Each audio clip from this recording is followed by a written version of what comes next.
Before we start this video, I just want to let you guys know that we are now officially sponsored by Match Bingo. We need every single one of you right now to click the link down below in the description. I mean right now, literally click the description right now and download the app. This is basically bingo with a twist.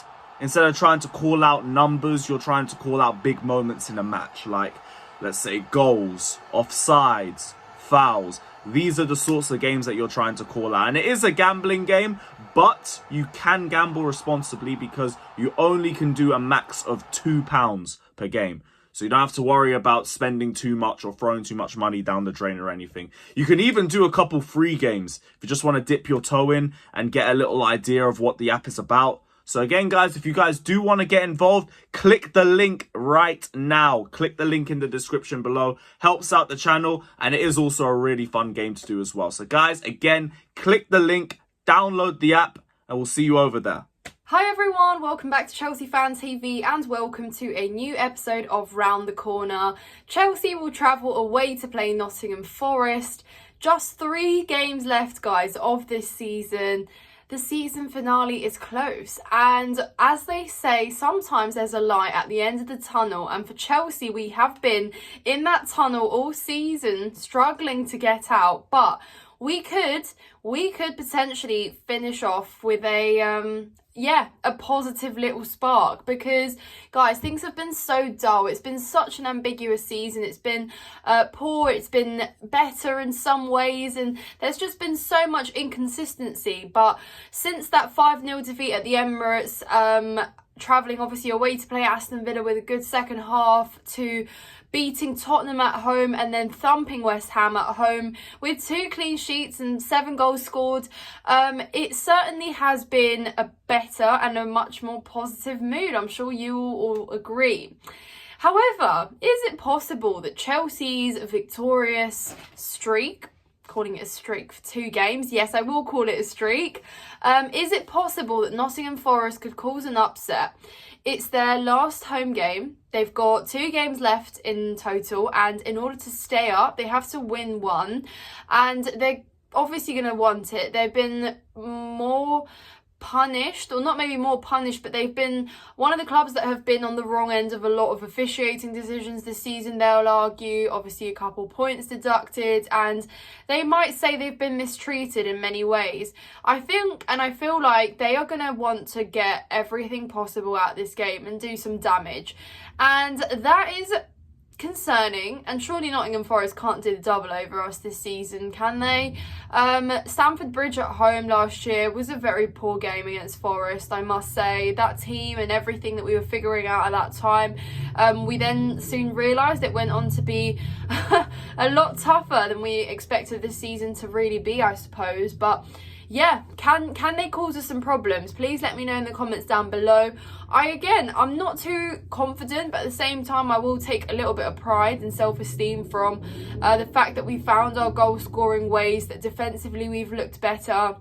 But we're going to go and play a team that has a lot at stake. They're at home, they're going to turn up, and, you know, they're going to be up for it. If this is one of their last, or their second to last game in the Premier League, potentially, they are going to be up for it.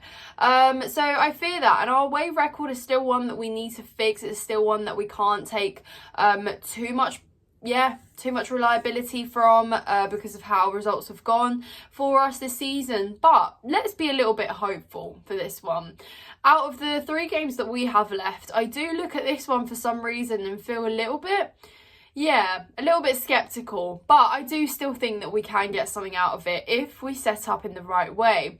Now, I was having a good think about this one, and I thought, based off what we saw against West Ham and the players that we now have available back from injury, in contention, you've got Malagusto, who is a possible starter, and you've got Christopher Nkunku, guys. You know, the player that we signed, the player that was meant to transform Chelsea this season, the one that lit up pre-season and made us so excited just to injure himself, get himself in the medical tent and not come out for a whole season pretty much.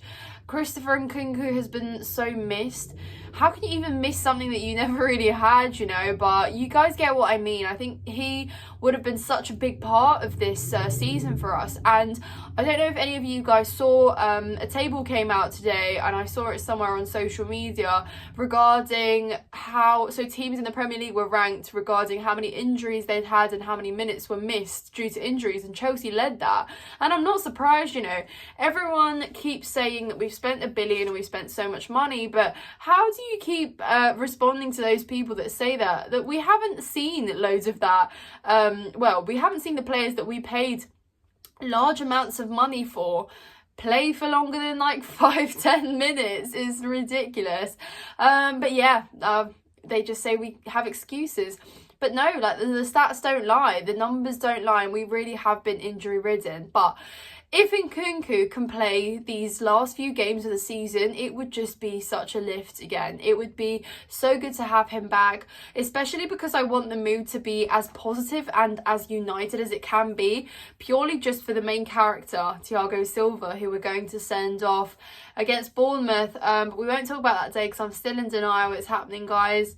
I want Thiago Silva to have the best possible send-off, and if we can win our next 3 games and finish in a European spot, it will be, yeah, beyond amazing for how the standards progressed at Chelsea this season. Because if you told us in January, we would have told you no, it's not going to happen. We were stuck in 12th and couldn't get out at all.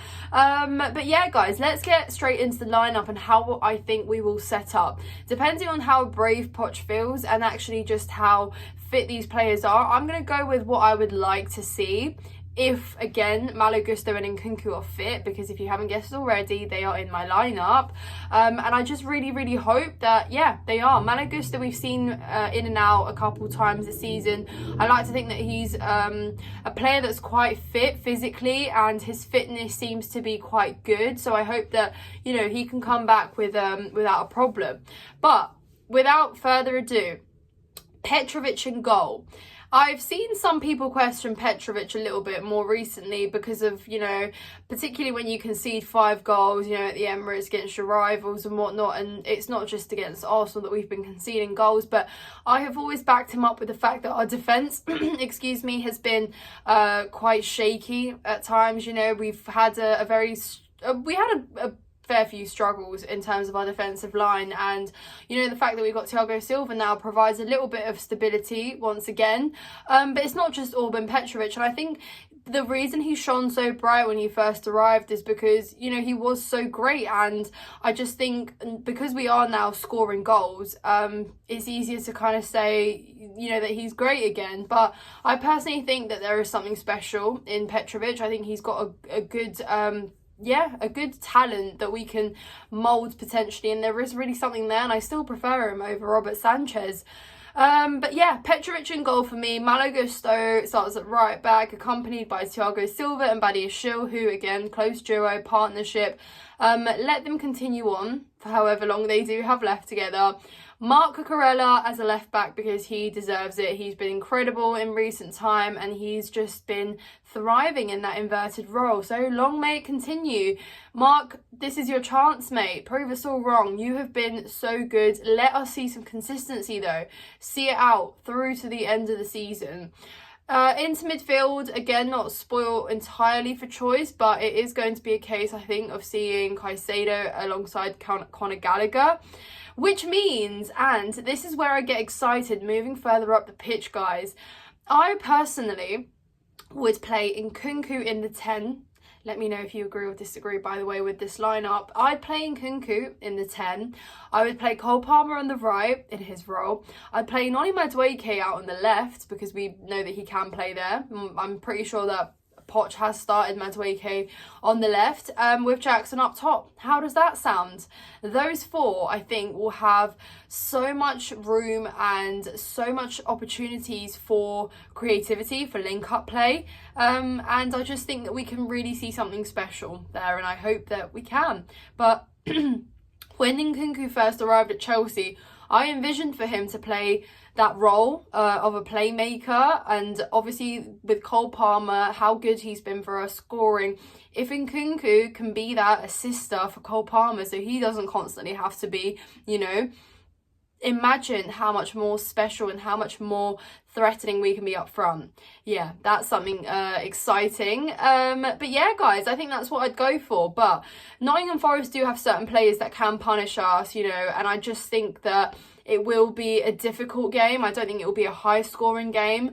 I am a little bit nervous for it, guys, but I think it should be fine. Again, I'm not going to go so overly confident in this one because Chelsea have taught me that this season. I have trust issues because of this team. But love you anyway, Chelsea. But yeah, I just think that if we can turn up, have some pride, play with some self-esteem, have the identity that we've seen in the last couple games where we've really looked cohesive and we've looked like we have patterns of play and identity on the pitch, then I think we can get something out of this game. But yeah, it will be good to see Callum Hudson-Odoi as well play up against us. I really rated Hudson-Odoi, and there's a lot of talent in that boy still, clearly. You can see it, and I just hope that he continues to unravel that, but quite special player there as well. But yeah, guys, please let me know in the comments down below your thoughts of your score predictions. Let me know how you think the season ends for Chelsea. Can we top it off with a smile? Can we just? Subscribe to Chelsea Fan TV if you haven't done so already. Check out my personal channel, Nina's Chelsea Corner. A link to the description down below. Make sure you like and obviously stay tuned for the content that will drop around the Nottingham Forest game, guys. I hope you have a lovely weekend and up the Chelsea.